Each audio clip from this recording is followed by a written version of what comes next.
Bago simulan ng talakayang ito, tayo muna ay magdasal.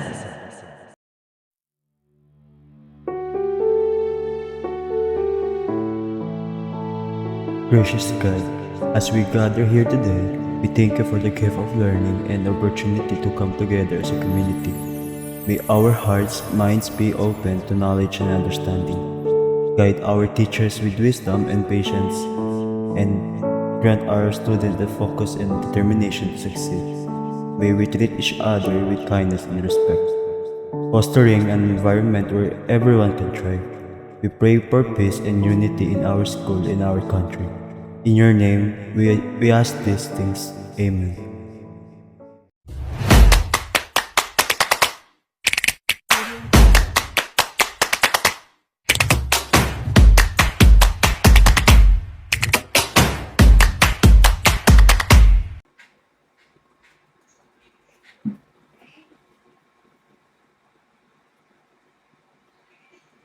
Hello everyone! Kamusta kayo? Narito ka ba upang makinig ng mga kasaysayan na naganap sa ating bansang Pilipinas?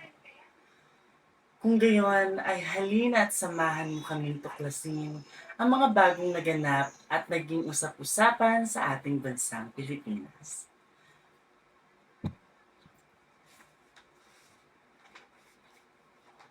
Kami rin ay magtatanong sa ating mga manonood online kung ano nga ba ang mga nalaman nila tungkol sa mga diskusyong ito.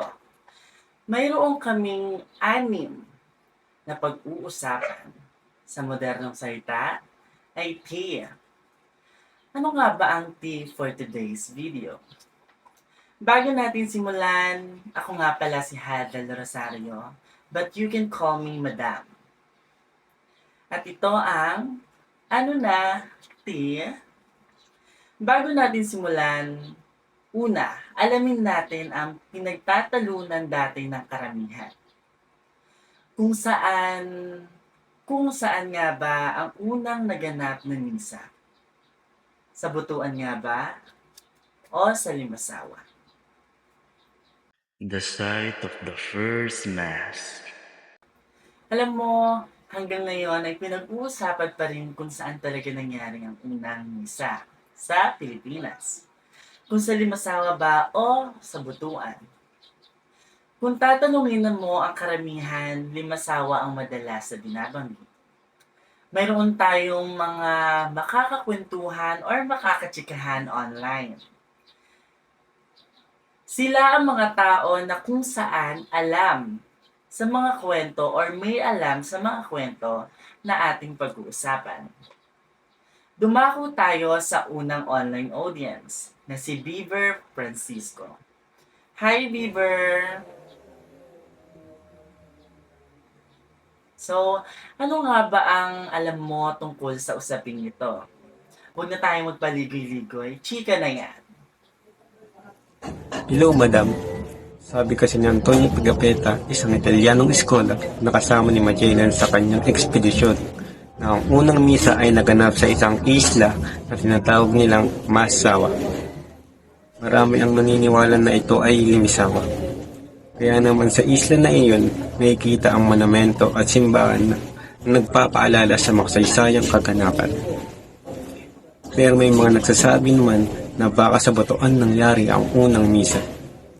May mga dokumento raw na nagsasabing Butuan ang maaaring lugar na tinutukoy ni Pigapetta. Kahit hindi pa rin matukoy ng buo kung saan nga ba talaga. Hanggang ngayon, patuloy ang debate tungkol dito, kaya tila'y magiging misteryo pa rin ang tunay na lugar ng unang misa sa Pilipinas. Maraming salamat, Beaver. Grabe, hindi pa rin nalalaman kung saan nga ba tunay naganap ang misa. Anyways, dumako na tayo sa pangalawang usapin. Ito ay ang The Two Phases of the 1872 Cavite Mutiny. The Two Phases of the 1872 Cavite Mutiny. Ang Cavite Mutiny ng 1872 ay isang kaganapan na may dalawang muka sa kasaysayan ng Pilipinas. isang insidente ng pagkilos laban sa pamahalaang kolonyal ng mga Kastila at isang mahalagang punto sa mga pag-usbong ng nasyonalismo sa bansa. Naganap ito noong January 20, 1872 sa Cavite, kung saan ang mga sundalo ay manggagawa sa arsenal ng Cavite ay nag-aklas laban sa mga Kastilang otoridad. Ang insidenteng ito ay may malaking epekto sa mga sumusunod na kaganapan sa kasaysayan ng Pilipinas. Partikular na sa pag-usbong ng mga ideyang makabayan at sa pagkakabuo ng mga kilusan laban sa nasyonalismo. May dalawang audience tayong magpapaliwanag tungkol sa mga muka. Halina't sila'y kilalanin. Ang unang magpapaliwanag ay si John Cashley Serviano. So, ano nga ba ang mga nalalaman mo tungkol sa unang muka? Hi madam, kamusta? Ayon sa ilang pananaw, ang Cavite Mutiny ay isang insidente ng pagkilos laban sa kolonyal na pamahalaan ng Espanya. Ang mga sundalo at manggagawa sa arsenal ng Cavite ay nagrebelde dahil sa hindi makatarungang trato at hindi pagkapantay-pantay sa mga sahod at kondisyon ng trabaho. Ang kanilang pagkilos ay nagugat sa mga matinding hinaing laban sa pamahalaang Kastila. Kaya't ang mga muntinyang ito ay itinuturing na unang hakbang patungo sa isang mas malawak na revolusyon laban sa Espanya. Marami sa mga leader ng pag-aalsa ang nahulog sa mga kamay ng mga Kastila at pinagpintang bilang mga sospek sa isang malawakang plano ng paghimagsik. Ang mga mutineers ay tinutulan ang mga Kastilang opisyal at kanilang mga hindi makatarungang patakaran. Ngunit ang mga pagkatalo at pagkahuli sa mga pangunahing leader ay nagbigay daan sa malupit na pagpatay at parusa sa mga kasangkot sa insidente. Narito ang paliwanag tungkol sa pangalawang muka. Ipapaliwanag ito ni Narcy. Narito ang paliwanag tungkol sa pangalawang muka. Ipapaliwanag ito ni Norshi.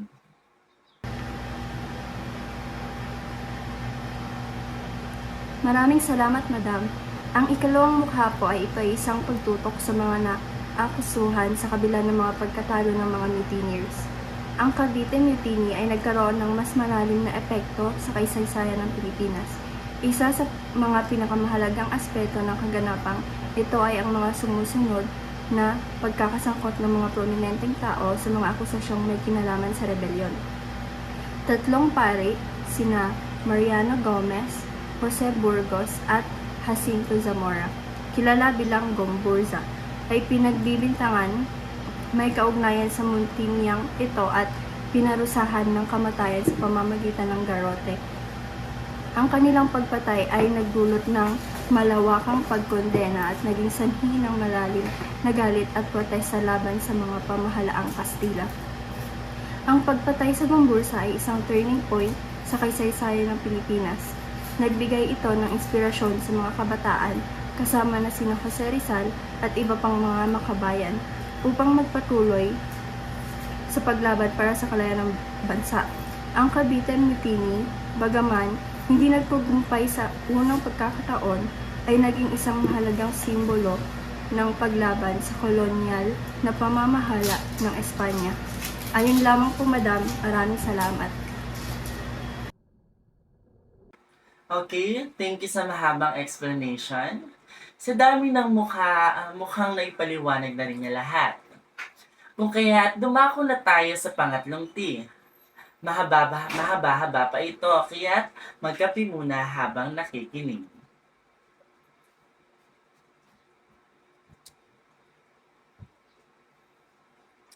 Huwag na nating patagalin lalo. Ito ay ang The Great Debate, Rizal Retraction. The Great Debate, Rizal Retraction. Ang Rizal Retraction ay isang kontrobersyal na issue na naging bahagi ng kasaysayan ng Pilipinas. Isa itong matinding debate tungkol sa sinasabing pag-atras ni Dr. Jose Rizal mula sa kanyang mga paniniwala. Partikular na ang kanyang mga ideya laban sa simbahan at sa pamahalaan bago siya barilin sa Bagong Bayan, na ngayon ay luneta na. Narito sina MJ Bayote at Christian Villa del Rey upang ikwento sa atin ang nalalaman nila tungkol rito. MJ? Hello, madam. So, ayon sa mga ulat, may dokumento na pinirmahan umano si Rizal na nagsasabing siya ay humingi ng tawad at nagbalik loob sa simbahan bago siya namatay. Isang bagay na tumutok sa idea ng kanyang retraksyon mula sa mga anti-katolikong pananaw. Ang dokumentong ito ay na tinatawag na Rizal's Retraction ay naging paksa ng matinding kontrobersya sa mga sumunod na taon. Ang mga proponent ng teorya na ng retraksyon ay nagsasabing ito ay isang tunay na patunay na si Rizal bago pumanaw ay nagsisi at nagbalik loob sa simbahan. Ito umano'y isang hakbang upang ipakita ang kanyang pagpapakumbaba at paglisan mula sa kanyang mga dati ng pananaw. May mga dokumento rin na nagpapakita ng isang pirma ni Rizal, ngunit ang ilan sa mga ito ay pinaniniwalaang peke. Kaya't naging dahilan ito ng mga tanong at pagdududa. Narito si Christian upang ipagpatuloy. Hi, Christian. Maraming salamat, madam. Sa kabilang banda, marami pa rin ang naniniwala na ang retraction ay isang peking dokumento na isinipiling ipagawa kay Rizal sa ilalim ng matinding presyon mula sa mga otoridad ng simbahan at pamahalaan. Ang mga nagsulong ng ganitong pananaw ay nagsasabing hindi akma sa mga ideya at prinsipyo ni Rizal. Ang magsisi at magbalik loob sa institusyong kanyang tiniligsa sa buong buhay niya.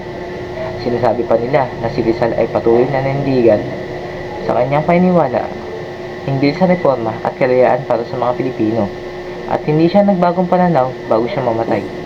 Hanggang ngayon, wala pang sapat na ebidensya upang mapatunayan kung ang Rizal Retraction daw ay tunay o peking dokumento. Kaya't nanatili itong isang malalim na misteryo sa kasaysayan ng Pilipinas. Ang debate tungkol dito ay nagpatuloy sa mga taon at ituturing itong isang mahalagang bahagi ng ating pambansang kasaysayan.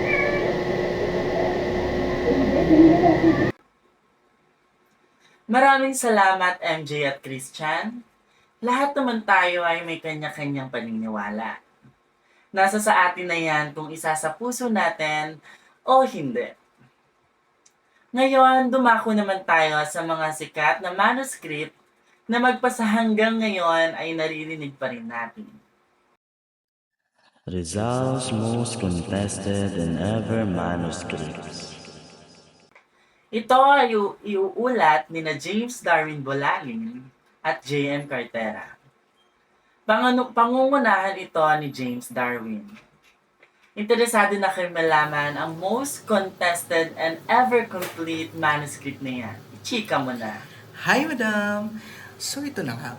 Isa sa mga pinakapopular at pinakapinagtatalunang manuskripto ni Dr. Jose Rizal ay ang Me Ultimo Adios, na ang ibig sabihin ang huling paalam. Ito rin ay simbolo ng kanyang pagnanais para sa kalayaan ng Pilipinas.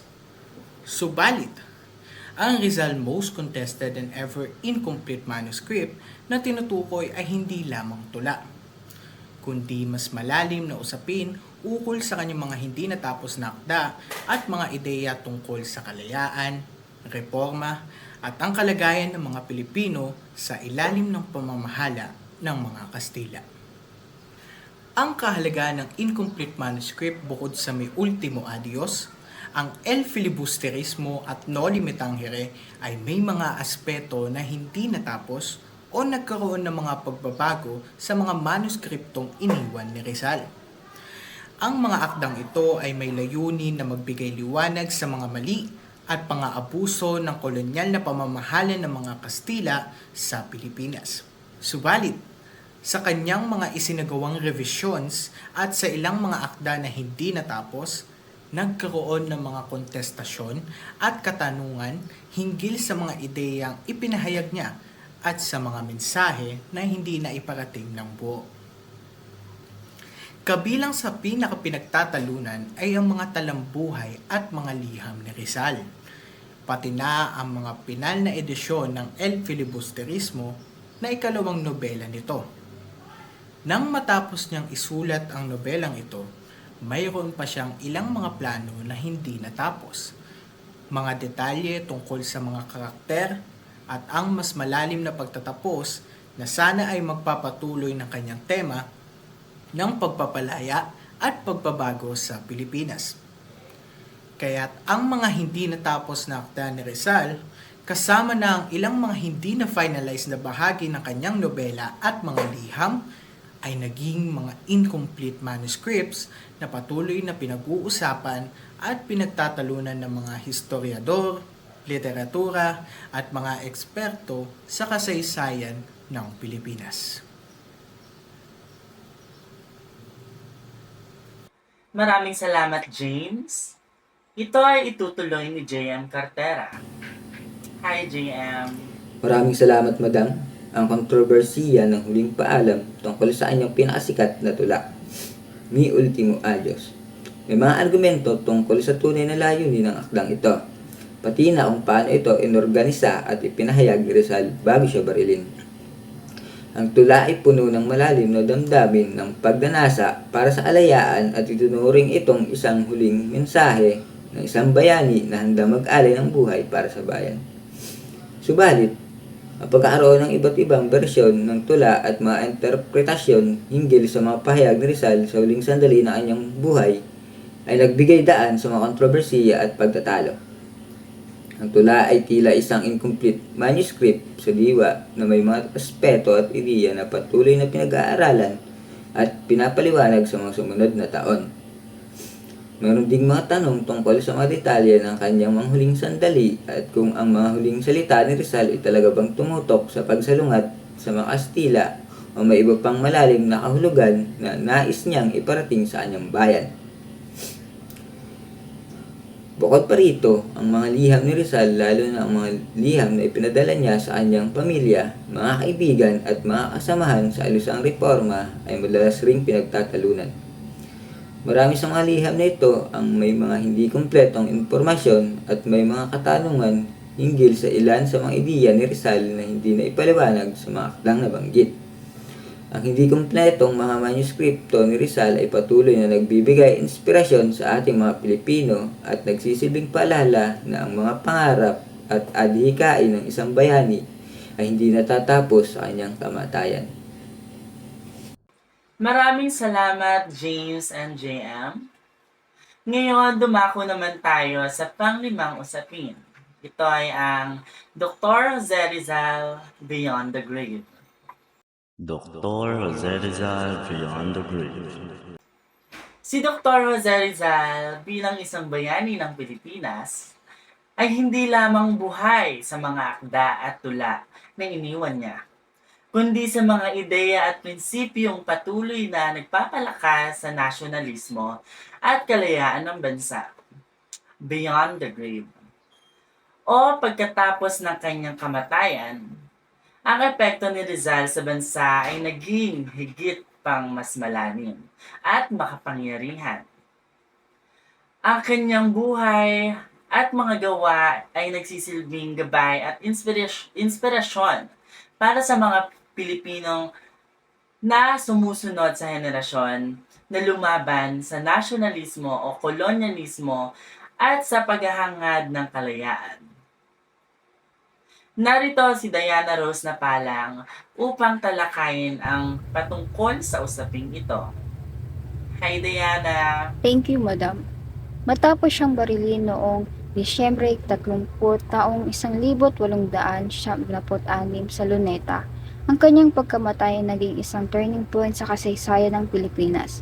Ang mga ideya ni Rizal tulad ng reforma sa pamahalaan at ang edukasyon ay nagbigay inspirasyon sa mga susunod na mga kilusang makabayan tulad ng katipunan na pinangunahan ni Andres Bonifacio at ng mga kasamahan nitong rebelde. Ang kanyang mga akda tulad ng Noli Me Tangere at El Filibusterismo ay nagsilbing pampalakas ng loob at naging sandata sa paglaban sa kolonyal na pamamahala ng mga Kastila. Isa sa mga pinakamahalagang aspeto ng buhay ni Rizal pagkatapos ng kanyang kamatayan ay ang kanyang pagyakap sa idea ng edukasyon at kapayapaan. Naniniwala si Rizal na ang edukasyon ang susi upang mapalaya ang bayan mula sa hindi pagkakapantay-pantay at mga maling sistema ng pamamahala.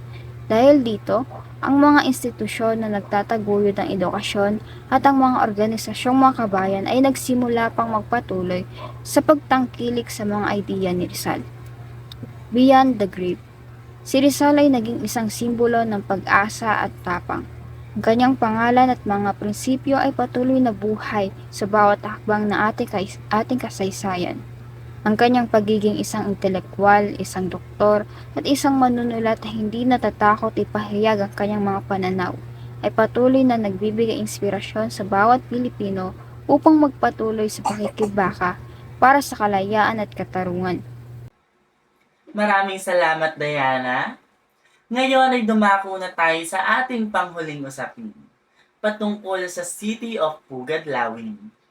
The City of Pugadlawin.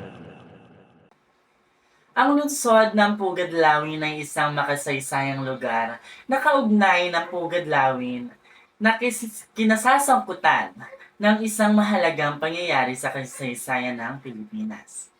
Ang pagpunit ng mga sedula noong Agosto 23, 1896 or August 23, 1896. Dito nagsimula ang Rebolusyong Pilipino laban sa pamahalaang Kastila. Ang Pugadlawin ay isang lugar na kung saan bahagi ng Caloocan sa Metro Manila. At ito ang naging sentro ng isang malupit na laban para sa kalayaan ng mga Pilipino mula sa Kastila. Iuulat ito sa atin ni Kim Silvasa. Hi, Kim! Hi, Madam! Ito na nga. Noong August 23, 1896, ang mga lider ng Katipunan, isang lihim na samahan na pinangunguluan ni Andres Bonifacio, ay nagtipon-tipon sa Pugadlawin. Dito, isang makasaysayang kaganapan ang naganap. Ang pagpunit ng mga sedula ng mga Katipunero bilang simbolo ng kanilang pagtanggi sa pamamahala ng mga Kastila. Ang sedula, isang uri ng dokumento na kailangang bayaran ng mga mamamayan, ay isang simbolo ng pagsasamantala at panginibabaw ng mga Kastila. Sa Pugadlawin, ang mga Katipunero ay nagpasya na magsimula ng isang armadong pakikibaka laban sa mga Kastila. Ang pagpunit ng sedula ay isang simbolo ng kanilang pag-aaklas at ang simula ng isang pambansang paglaban. Bagaman hindi naging matagumpay ang unang bahagi ng revolusyon, ito ang nagbigay ng lakas at inspirasyon sa iba pang mga lider at Pilipino na magpatuloy sa laban. Sa kasalukuyan, ang Pugadlawin ay isang makasaysayang lugar na itinuturing na simbolo ng tapang, pagkakaisa at ang di mabilang na sakripisyo ng mga Pilipino para sa kalayaan. Ang Pugadlawin Memorial sa Caloocan ay nagsisilbing paalala ng makasaysayang kaganapan at ng mga bayaning nagbuwis ng buhay para sa ating kalayaan. Ngayon, nalaman na natin ang anim na makasaysayang usapin na naganap sa Pilipinas. Grabe ang mga nangyari. Ngunit wala na tayong magagawa kung hindi makinig na lamang dahil tapos na mga kaganapan. Sa inyong nabasa at napakinggan, alin sa mga ito ang nakaagaw pansin sa inyo? Kung mayroon man ay maaaring iulat ito sa iba nang sa ganon ay hindi lang ikaw nakakaalam. Maraming salamat sa pakikinig, naway may natuklasan kayo sa inyong napanaon. Ako nga pala ulit si Madam. Hanggang sa muling paalam!